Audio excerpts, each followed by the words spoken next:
নমস্কার বন্ধুরা, কেমন আছো সকলে? আশা করি আমরা যে যেখানেই আছি আপন আপন কর্তব্যগুলোকে ভালোবাসা আর সততার সাথে সম্পূর্ণ করার আপ্রাণ চেষ্টা চালিয়ে যাচ্ছি। আর আমাদের এই যে সাধনা, এই সাধনায় আমরা মা বাবার আশীর্বাদে, গুরুর কৃপায় আর পরমেশ্বরের ইচ্ছা অনুসারে সাফল্য লাভ করব। এই শুভ কামনা নিয়ে এসো শুরু করি আমাদের কঠোপনিষদের পরবর্তী মন্ত্রের পাঠ। আমরা পড়ছি উপনিষদ অখণ্ড সংস্করণ হরপ প্রকাশনী থেকে প্রকাশিত এই বইটি থেকে। এই বইটির অনুবাদ এবং সম্পাদনা করেছেন অতুলচন্দ্র সেন, সীতানাথ তত্ত্বভূষণ আর মহেশচন্দ্র ঘোষ মহাশয়। তো এসো মনকে আগে শান্ত করে নিই, তবেই তো জানতে পারবো, তবেই তো বুঝতে পারবো তার কৃপা। তো এসো শান্তি পাঠ দিয়ে শুরু করি। ওং সহ নাবধতু সহনৌ ভুনক্তু সহ বীর্যং করবাবহৈ তেজস্বী নাবধিতমস্তু মা বিদ্বিষাবহৈ। ওম শান্তি শান্তি শান্তি। অর্থাৎ আচার্য ও শিষ্য আমাদের উভয়কে ব্রহ্মতুল্যভাবে রক্ষা করুন। ব্রহ্ম আমাদের উভয়কে বিদ্যা ফল যেন তুল্যভাবে ভোগ করান। আমরা উভয়ে যেন সমভাবে বিদ্যা লাভের উপযুক্ত বীর্য সামর্থ্য অর্জন করতে পারি। আমাদের অধ্যয়ন বীর্যশালী হোক, অর্থাৎ আমাদের লব্ধ বিদ্যা সফল হোক। আমরা যেন পরস্পরকে বিদ্বেষ না করি। আমাদের আধ্যাত্মিক আদিদেবিক ও আদিভৌতিক এই ত্রিবিধ বিঘ্নের শান্তি হোক। ওম শান্তি শান্তি শান্তি। আমরা এখনো পর্যন্ত প্রথম অধ্যায়ের প্রথম বল্লী পড়েছি। সেখান থেকে আমরা জেনেছি যে নচিকেতাকে কিভাবে তিনি গেছেন যমরাজের কাছে। সেখান থেকে তার থেকে তিনি মোট তিনটি বরের আশীর্বাদ পান এবং দুটি বরে, একটাতে তার বাবার জন্য বর চান, দ্বিতীয় বরে তিনি অগ্নিবিদ্যা শেখেন। যে মানে তিনি এত ভালো ছাত্র যে গুরু মানে যমরাজ শেষ পর্যন্ত সেই যে বিদ্যা অগ্নি মানে স্বর্গে যাওয়ার জন্য যে অগ্নি বিদ্যার দরকার, সেই অগ্নিবিদ্যা আর সেই অগ্নিকে তিনি নচিকেত অগ্নি বলে নামকরণও করে দেন। এরপর তৃতীয় বরে যখন তিনি আত্মতত্ত্ব পাওয়ার জন্য প্রার্থনা করেন, তখন যমরাজ দিতে রাজি হন না।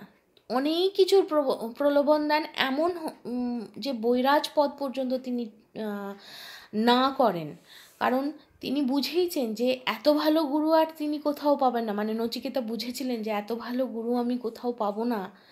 আর যা যা রয়েছে সব কিছু, এই একটা জিনিস যে আমি কে আত্মতত্ত্ব জানার, সেই জানাটা এত গুরুত্বপূর্ণ যে যার বিনিময় মানে ওটা না শেখানোর বিনিময়ে এত কিছু দিতে চাইছেন যমরাজ। তো ধীরে ধীরে ধীরে সেই সমস্ত প্রলোভনকে সরিয়ে আজ আমরা যে শ্লোক পড়ব, যে মন্ত্র পড়ব, তাতে আমরা তার আগে অবধি আমরা জেনেছি যে কীরকম গুরুর দরকার, কীরকম শিষ্যের দরকার, যোগ্য শিষ্যকে যাকে আত্মতত্ত্ব দান করা যায় বা শেখানো যায়। এবং সেই সঙ্গে সঙ্গে এটাও বলা হচ্ছে যে যে আত্মজ্ঞান বা আত্মতত্ত্ব যে জেনেছে, যে নিজে উপলব্ধি করেছে, পালন করেছে এবং সমস্ত কিছু করার পর নিজেকে জানতে যে পেরেছে, তা সে কোন অবস্থায় থাকে, মানে তার দুঃখ শোক এরকম কোনো দোলাচালা তার মধ্যে থাকেই না। সে সব কিছুর বাইরে, মানে বাইরে বলবো না, সব কিছুর ঊর্ধ্বে উঠে যায়। হ্যাঁ, এইটা হয়তো বলা ঠিক যে সে সব কিছুর ঊর্ধ্বে উঠে যায়। এবং সেই জায়গা থেকে এরপর কোথায়, আসুন আমরা জেনে নিই এরপরে কি বলছেন। এতৎ শ্রুত্বা সম্পরিগৃহ্য মর্তঃ প্রবৃচ্ছ ধর্মমণুমেতমাপ্য सा मोदते मोदनीयं हि लब्धा बिभ्रीतं सद्म नचिकेतसं मन्ये। তো তার মানে কি? যে আত্মতত্ত্বের কথা তোমায় বলছি, আচার্যের কাছ থেকে তা শুনে এবং আত্মসংস্থ হয়ে ধর্ম হতে অনপেত, ধর্মের চেয়েও সূক্ষ্ম মানে অনপেত যা রয়েছে, মানে সেইখানে মানে ধর্মানুসরণ করে সব কিছু সেইরকমভাবে গিয়ে যখন শেষ পর্যন্ত সূক্ষ্ম আত্মাতে যখন তিনি প্রাপ্ত হন, এটা ব্যাখ্যা করার সময় আমরা আরও ভালোভাবে বুঝতে পারবো। তখন তিনি সেই আনন্দময় পুরুষকে লাভ করেন এবং স্বয়ং স্বয়ং আনন্দ অনুভব করেন। এই ব্রহ্মভবন নচিকেতার নিকট উন্মুক্ত হয়েছে, অর্থাৎ নচিকেতা মোক্ষ লাভের যোগ্য হয়েছেন, তা যমরাজ মনে করছেন। তাই জন্য বলছেন ইহাই আমি মনে করি, এটাই আমি মনে করি।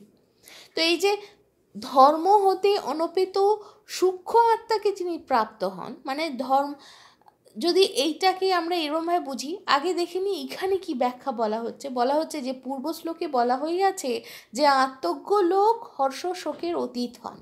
এই শ্লোকে বলা হইয়াছে, মানে এই যে 42 নম্বর যে শ্লোকে, সেখানে বলা হচ্ছে যে কেবল তাই নয়, তিনি অক্ষয় বিমলানন্দ অনুভব করেন।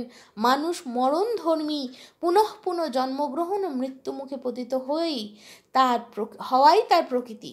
কিন্তু সে যখন আচার্যের কাছে পরমাত্মার বিষয় শ্রবণ করে ওই পরমাত্মাকে নিজের আত্মারূপে গ্রহণ করে এবং যখন সমস্ত ধর্মের প্রতিষ্ঠা ও কেন্দ্র স্বরূপ অতি সূক্ষ্ম আত্মাকে প্রাপ্ত হয়, তখন সে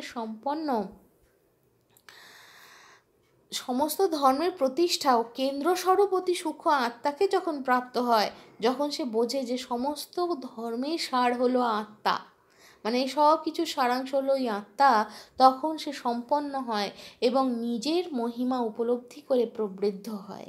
পরমাত্মা আনন্দ স্বরূপ এই আনন্দময়কে লাভ করে সাধক নিজেও অক্ষয় বিমলানন্দ অনুভব করেন। আমরা ইন্দ্রিয় মনের ক্রিয়া দ্বারা যে সুখ ভোগ করি তা কিন্তু ব্রহ্মানন্দ নয়। ব্রহ্মানন্দে ইন্দ্রিয়ের উত্তেজনা বা প্রতিক্রিয়া নেই, ইহা শান্ত স্থির। এই আনন্দের মধ্যেই অমৃততত্ত্ব নিহিত আছে। এই ব্রহ্মানন্দে স্থিতি লাভ করাই সাধকের চরমাবস্থা।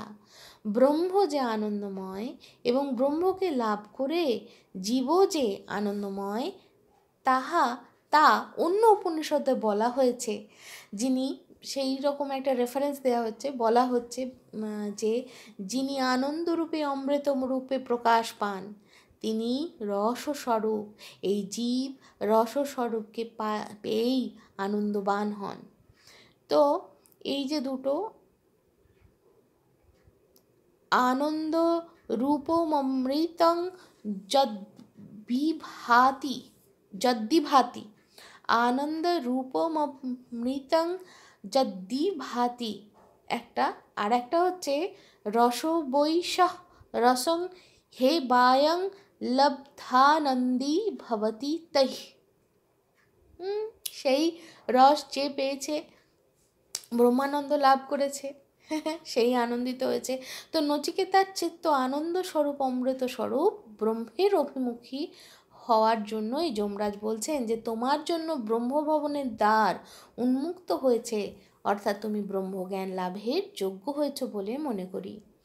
যতদিন মানুষ, এটা বেদান্ত সমন্বয় উপাধ্যায়ের হিসাবে বলেছেন যে যতদিন মানুষ আত্মতত্ত্ব অনবগত থাকে, মানে জানতে পারে না, ততদিন পর্যন্ত, মানে উপলব্ধি করতে পারে না, ততদিন পর্যন্ত আপনার মহত্ব বুঝতে পারে না। যখন বোঝে তখন সম্পন্ন হয় আত্মার যে মহত্ব, তৎসম্পন্ন হয় আত্মতত্ত্ব শ্রবণ ও গ্রহণ করে সম্পন্ন হলে ব্রহ্মসহ জীবের একত্ব প্রাপ্তি হয়। এই জন্যই এখানে বলা হয়েছে যে ব্রহ্ম নিকেতনের দ্বার উন্মুক্ত হয়েছে। সে তখন ব্রহ্মভবনে প্রবেশ করবার যোগ্য, তার জীবন সম্পূর্ণ পরিবর্তিত হয়ে যায়। সে এই সংসারে বাস করলেও তার আত্মা ব্রহ্মতেই বাস করে। তো প্রবৃজ্জ, এটা কিন্তু 42 নম্বর শ্লোকে ছিল। এটার মানে হচ্ছে শরীরাদি হইতে পৃথক করিয়া, আর সম্পন্ন বা প্রবৃদ্ধ হওয়া, শরীর থেকে পৃথক করা, সেইটা বলছে। এইটা একটা মন্তব্য তারা বলেছেন। আর প্রবৃদ্ধ, সম্পন্ন বা প্রবৃদ্ধ হওয়া, এটা প্রবৃজ্জ, আর একটা হচ্ছে প্রবৃদ্ধ।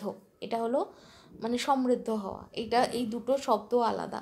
তা এখানে যে ধর্ম থেকে অনূপিত এই যে বলা হচ্ছে, তার মানে কি?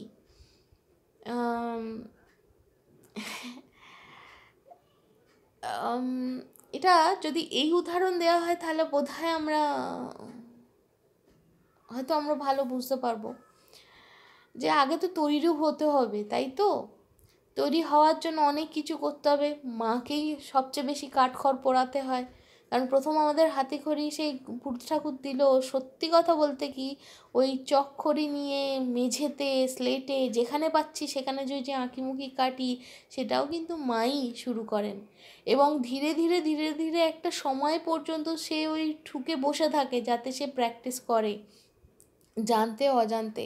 তারপরে একদিন পুট করে মা হঠাৎ লেখাতে শুরু করেন, প্রথমে তো না জেনে, তারপর জেনে সে অটা লেখা আর অনুশীলন করতে থাকে। এই যে জেনে অনুশীলন, কিছু না জেনে কিছু জেনে অনুশীলন, এগুলোই আমরা ধর্ম। ধীরে ধীরে ধীরে ধীরে নিম্নতর সত্য থেকে আমরা উচ্চতর সত্যে যেতে থাকি এবং শেষ পর্যন্ত একটা সময় দেখি হঠাৎ করে ঠিক অটা হয়ে গেছে।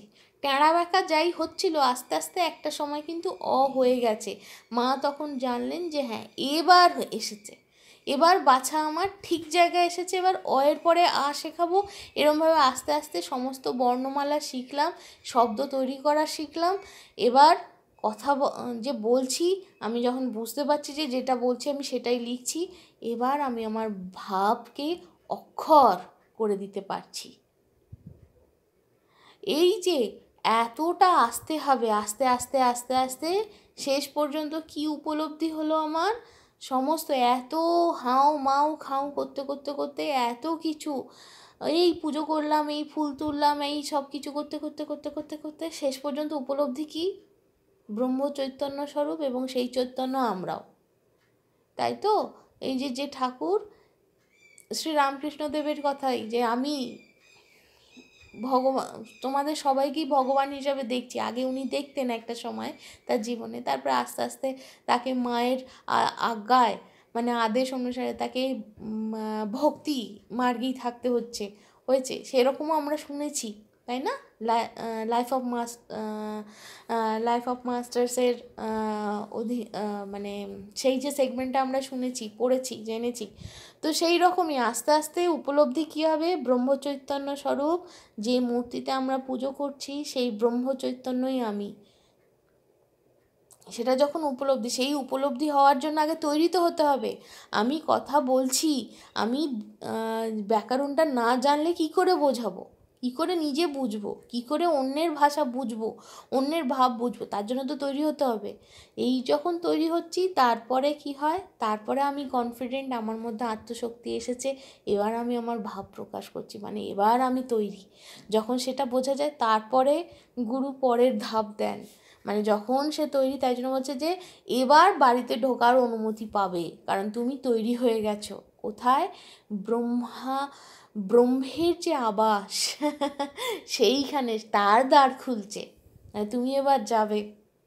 সেই যেরকম ইন্দ্রকে আমরা দেখেছিলাম কেন উপনিষদে, যে তার যখন জানার ইচ্ছে হয়েছে, সে যখন যক্ষকে জানতে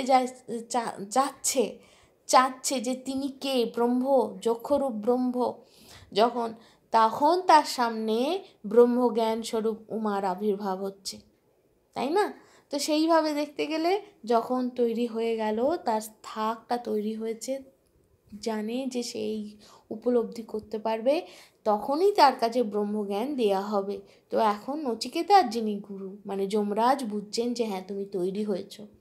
তো এরপর কি হলো, কি আত্মজ্ঞান, কি আত্মতত্ত্ব, সেগুলো আমরা জানতে থাকবো এর পরবর্তী পরবর্তী মন্ত্রগুলো থেকে। ততক্ষণ পর্যন্ত সকলে আমরা ভালো থাকি, আনন্দে থাকি, আর নিজের কর্তব্যগুলোকে সততা আর ভালোবাসার সাথে সম্পূর্ণ করার চেষ্টা চালিয়ে যাই, তাই তো? এইটুকুনি তো জানি আপাতত, তারপরে যা করাবার সে তো ওপরওয়ালা করাবে তাই না? তাহলে আজ আসি, টাটা।